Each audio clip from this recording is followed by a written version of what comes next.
So we're in 2024. I've already given some of my predictions, what I think is going to be happening in the Pokemon market this year. Of course, that is just a guess, but today we're going to be going through a bunch of single cards for us to keep an eye on. These aren't alt arts, these are different cards from the Sword and Shield era, just so we can keep a close eye on them, because we might see some price falling or we might see some climbers.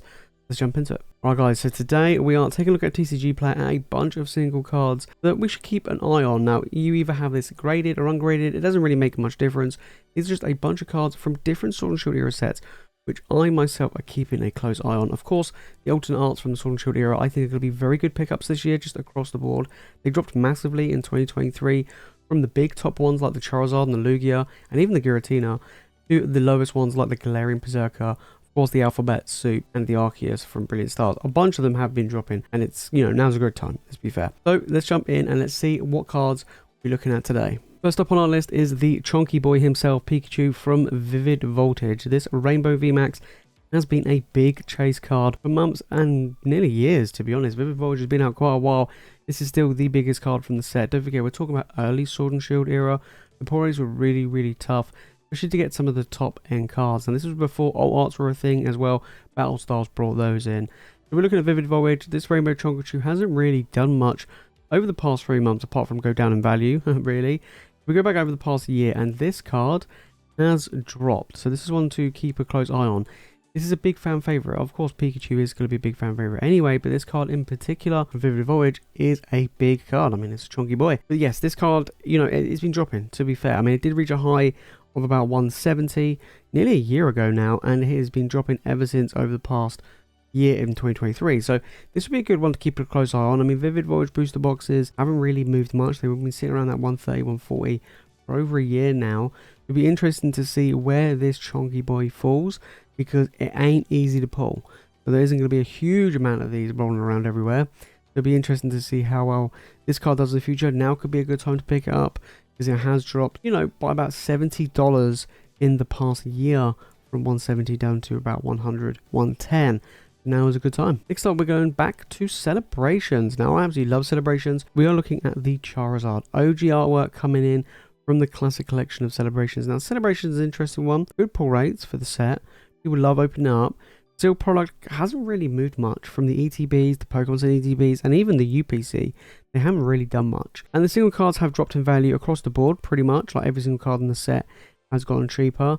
This is still the biggest card in the set to get though, but because it's Charizard and because it's the OG artwork and people love Celebrations, I do feel like this will be one to keep a close eye on in the future. Over the past 3 months, this card's kind of been going up and down like a yo-yo. Over the past year, however, it's easy to say, let's be fair.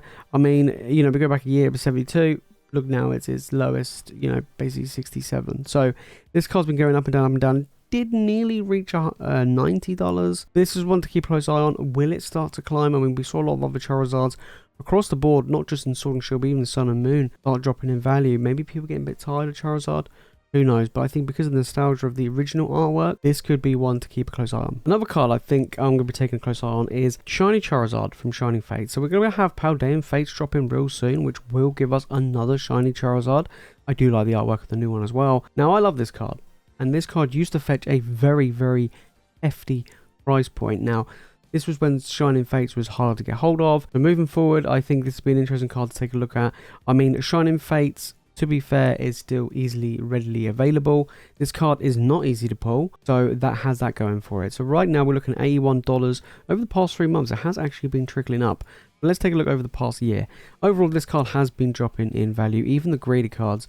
I think I did a video recently, I think there's like 13,000 of these graded in PSA 10 or something stupid. So there's a ton of them out there. So, you know, it's one of these things where you'll keep an eye on it anyway, because it is Charizard, it is from Shining Fates. You know, we saw the Charizard from Hidden Fates, you know, kind of go for a good price point, and it kept climbing over time when Hidden Fates came out of print. And there was not enough of it around anymore. Shining Fates, who knows, this Charizard could go back up to, you know, $100 plus. We'll have to wait and see over time. But this is definitely one I think is worth keeping an eye out for. Then we got the Gold Giratina from Crown Zenith. You're thinking, really? Well, that is because Crown Zenith is an incredibly powerful set. You know, it's a very sought after set. People love the cards from it. Even if the pull rates aren't great, I think a lot of these cards will hold really good value. It'll be interesting to see how well the Giratina does in the long run. This card, well, along with all the other cards from Crown Zenith, has been dropping across the board.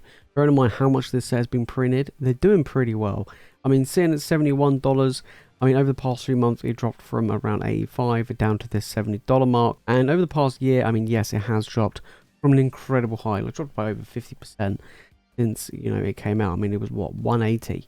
So 170, so it dropped $100, now $70. So this is one I would keep an eye on. I think down the line, once Crown Zenith is out of print, the cards in Crown Zenith will start to tick up. Not only will the sealed product will, but I think the cards will as well, just because of how nice some of those cards are. So this is definitely one to keep a close eye on. But carrying on the theme of Crown Zenith is also the Mewtwo V Star. Now, Mewtwo V Star is a big popular card. I mean, it goes kind of hand in hand with the Charizard one you got from the UPC. Now, this one, again, like all the other cards in Crown Zenith, came out extremely strong and have still performed quite well. Bearing in mind how many cards, how many versions, you know, printed of this card is out there, there is still, you know, potential value there. So at the moment, this has been dropping over the past 3 months. I mean, over the past year, similar to the Giratina, we're looking from around $112 now down to $46. I do expect this to drop even more, so I say we've got to keep a close eye on it before it starts turning to be good.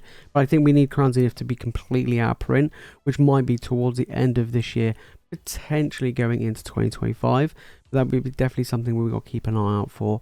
But I do think the Mewtwo V Star is a good, strong card in Crown Zenith. We're taking a look at the Trainer Gallery. We've got the Trainer Gallery from Astral Radiance. We've got the Starmie. This is actually the most expensive Trainer Gallery card there is. Now, Astral Radiance, I think, has a good, strong Trainer Gallery. Even though Astral Radiance, you know, I wouldn't say it gets forgotten, but kind of gets pushed to one side compared to things like Lost Origin and Brilliant Stars, I do feel like this card is going to do pretty well. I mean, it contains Misty for a start, which does help the card quite a bit. And the fact is, it already is the most expensive Trainer Gallery. It's not easy to pull. So we're looking at, you know, $37. This card has been dropping over the past 3 months, kind of like everything else. It did actually reach a pretty weird little spike. It actually shot up to $55. This card really is pretty much where it was a year ago, so it'd be kind of interesting to see how this card will do in the future. Will it classify as a potential waifu card down the line? Who knows? You know, everybody does like Misty, big fan favorite, beautiful artwork to be fair. And from Astral Radiance, not easy to pull either. Astral Radiance booster boxes are getting slightly more expensive as less and less, you know, being opened are out there. It'll be interesting to see how will the biggest, most expensive Trainer Gallery card perform in the long run. There you have it, guys. Those are just some cards. There you have it, guys. Those are just some cards that we should be keeping an eye out for. Of course, there are a bunch of others as well. We know that the old arts from the Sword and Shield era are going to do really well, you know, I think in the long run, and they're great pickups right now. Some of these cards that we've shown today may go down in value, they may go up in value, but they're just ones that we should keep an eye out on. I mean, I have high hopes for some of the things like Trainer Gallery cards. I do think Trainer Gallery is a very strong subset that does contain some absolutely beautiful, stunning cards that we didn't even show today. You know, things like the Umbreon VMAX and the Rayquaza. I think both of them are going to be massive fan favorites moving forward, and again, hard and hard to get hold of. Of course, the Rainbow Chonkachu is a chonky boy. If you made this far into the video, guys, and you've enjoyed it, make sure to smash the like button, make sure to subscribe for more Pokemon content, and let me know your thoughts down in the comments. Do you think there's any other cards that we should be keeping a close eye on that aren't alt arts? Of course, we know that alt arts are going to be ones that we'll keep an eye on, similar to what happened in the Sun and Moon era. It'll be interesting to see what you guys think about some other cards in the Sword and Shield era that we should all keep a close eye on over the next few months. But if you want to know what sets that I'm keeping my eye on, we talked about cards today, but what sets am I keeping my eye on, then make sure to click the video on screen right now. And if you watch more Pokemon content, guys, you know what to do. Make sure to hit that subscribe button. Alright guys, that's it from me in this video. Thank you all so much for watching. You guys are legends, and I'll see you in the next one.